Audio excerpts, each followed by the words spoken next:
Let's talk about the next topic, which is how to get rid of a property that you've been trying to sell, but nobody seems to want to buy. Why did you end up in this situation in the first place? Let's talk about the sale of property. It's not the easiest thing to do. Joining me in studio is Chintan Vasani, who's partner at Wisebiz Developers and joint treasurer of Naredco Naredco Next Gen. Chintan, thanks so much for taking the time. Thank you, Alex, for having me.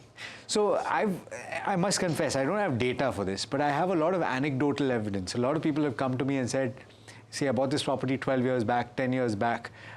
I really want to sell it, but I'm not able to. Is this a common phenomenon? Yes, it is. A lot of people have reached out to us also, and I also, through my friends, I've got to know.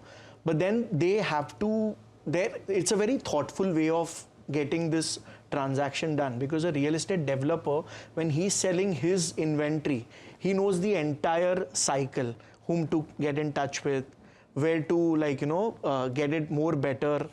So giving a lot of time in understanding before selling makes a lot of adds value to the entire proposition. So, but let me ask you this, it depends on, of course, real estate is an asset class that depends on the circle or the pocket that you're selling it in, right? So if you bought something in Palghat, which is on the outskirts of Mumbai or far away from Mumbai, it's a certain radius from Mumbai. If you bought it in the city, there's a difference. You'll find more buyers here, naturally. But then there's more than that, isn't it? See, basically today infra, Alex, is going, like today, there is a place which was just on the bottleneck of MTHL. And within 2 months, the demand of that area has shot up. So you have to identify where the infra is going and then invest into something. When you want to sell your property, it's a very different ballgame altogether. Because the moment you want to buy, you get it at a very high price. Everyone wants to buy that inventory. But jab sell karna hota hai, when you want to sell, that is when you find a lot of less takers. Which is what I'm trying to understand. So, aisa kyun hai? It's because you are not reaching out to the right people. Today, if you ask me, a lot of people who have a problem, they have not gone digital to understand what is the actual requirement of that particular area. Now, there is a very interesting study done by a company I'm associated with. 60% of the properties which were sold at a premium in Mumbai were bought by people who stayed in the same building. Okay. So, you have to reach out to the right people. A lot of people who are selling, they have a problem giving brokerage.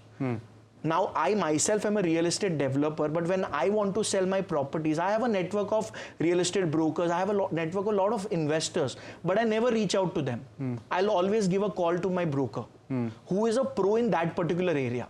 Now, every brokerage company is different. They might be very well in a Palghat district.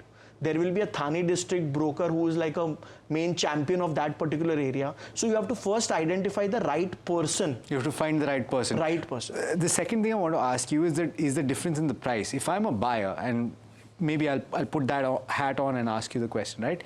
If I have the choice between buying a used property and a new property in the same area, obviously I'm going to go for a new property unless there's a dramatic advantage on the price, right?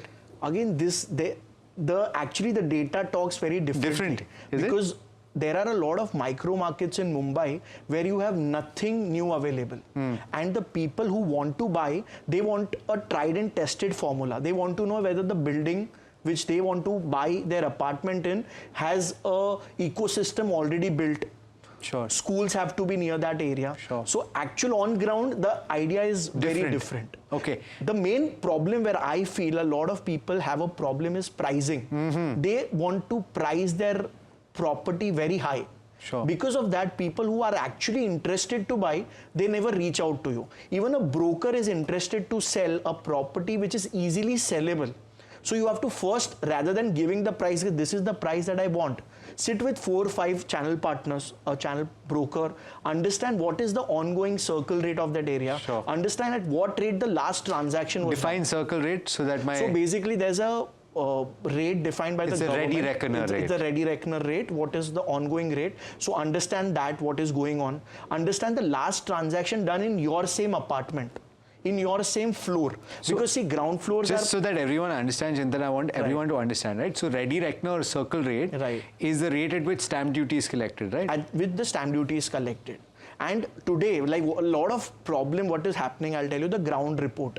A lot of people are going to the builder's office before buying a property, and then they come to a resale office. Now the developer is very smart. He talks about all-inclusive rate. He does not confuse the other guy with a lot of complication, like this is the stamp duty, this is the possession charges, this, that. Now what happens, you need to give those clarity to the person who's coming. So what I insist to anyone future sellers is, make a file of all the documents that you require. Price it really well, or look for a broker who knows all this stuff. Today today the investor who wants to buy, or the end user who wants to buy, he wants the right rate and all-inclusive rate. He wants to be sure about what he's buying. Then there are small changes if you do in your homes. A small, like you recolor your particular house, make it look more sellable. So, you know, people think, the person who will buy, he'll do all that. I don't want to do all this, you know, complications. There are a lot of people, they don't pay maintenance of the building. So their names are written on the ground floor. So even that is a lot of that. The maintenance spending would be a very small amount. Yeah. So all of this is low-hanging fruit for you to get out of the way so that you can sell your property. 100%. But is there anything else? If you're in the market to buy property, and I think a lot of people weigh in on this as well, Chintan. Should you buy a property as an investment and put it out on rent maybe? And I know that the views are differing on this one, but assume that you have the choice at this moment. And we're not debating whether or not you should do it. Should you buy A property versus B property at the same price? So I have a different ideology on this. I always say buy a property from a real estate developer who's not very investor friendly. Explain. So a real estate developer, if he is investor friendly, there would be a lot of investors in the building who would want to either rent out their property or who would either want to sell the property once the OC has come. Okay. If you have bought a house in a building which has hardly anyone who wants to rent it out, you will always get a premium on rent. And when you want to sell, you will be the only one who actually wants to exit. But how will you know if a developer is investor friendly or... See, that is the kind of, you know, whenever a real estate developer who's very end user friendly, his questions are also very typical. Like, what are you planning to do it here? The moment you say it's just an investment property, his ideology changes. Sure. Because a successful developer, if you actually go around India, I'm not talking about Mumbai, I'm not talking about Maharashtra. A successful building is the one which has a lot of end users. So this is like a cheat code if you want to get into investment. Second, if you want to sell, it's a 3-month process. There are 3 people you should have on your side.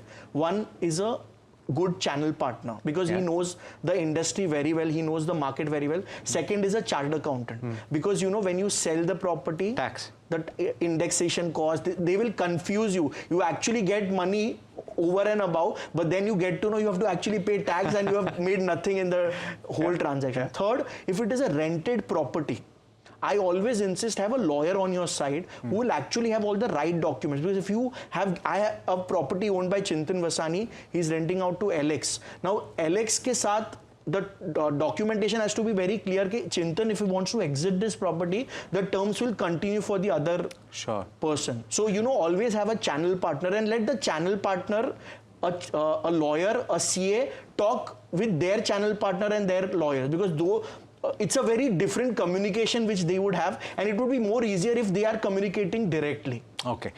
Pleasure having you in the studio as always. Thanks so much for taking the time. This is all mine, and thank you for adding so much value for anyone who's getting into investment. No, my pleasure. That's what we do here on NDTV Profit and on Your Money Matters. Thanks so much for tuning in. This is NDTV Profit.